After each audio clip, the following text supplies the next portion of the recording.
Dr. Mark Changizi here with your Science Moment. Why don't the Gazans, or the Palestinians in Gaza, why don't they just rise up and overthrow Hamas?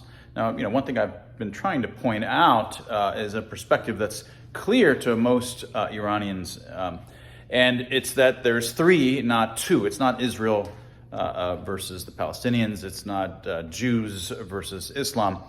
There's really three players to the zeroth order, and that's Israel and Hamas and the Palestinians. And the Palestinians are victims in this, and they're victims primarily of Hamas in just the way that the Iranian civilians in Iran are victims of the Iranian mullahs. And the problem is that as soon as we have Muslim victims that are near Israel, Israel gets all the blame. Right? And there's no blame put on Hamas, which are barbaric, undemocratic dictators. Right? So a lot of folks say, oh yeah, well, if that's true, then why don't they just overthrow them? Now, this is what I want to focus on today. Why don't they just overthrow them? Why don't the Iranian people just overthrow the mullahs? Why don't the North Koreans just overthrow? This is an amazingly facile kind of thing to say.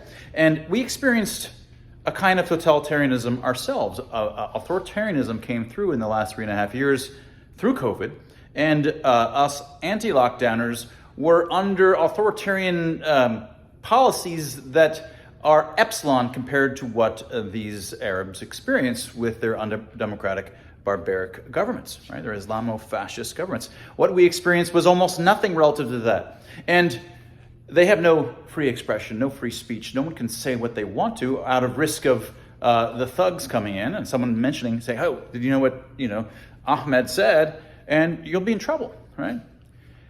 The authoritarianism that they're under and the totalitarianism that they're experiencing is radically greater than anything we saw in the last 3 years. And you could say, well, still, why don't they? No, were you and me, us anti-lockdowners, able to stop the authoritarianism in the last 3 years, despite us having, for the most part, free speech? I mean, there was censorship, but still, for the most part, we could say what we wanted to without risk of being butchered, sent to prison, actually killed, right?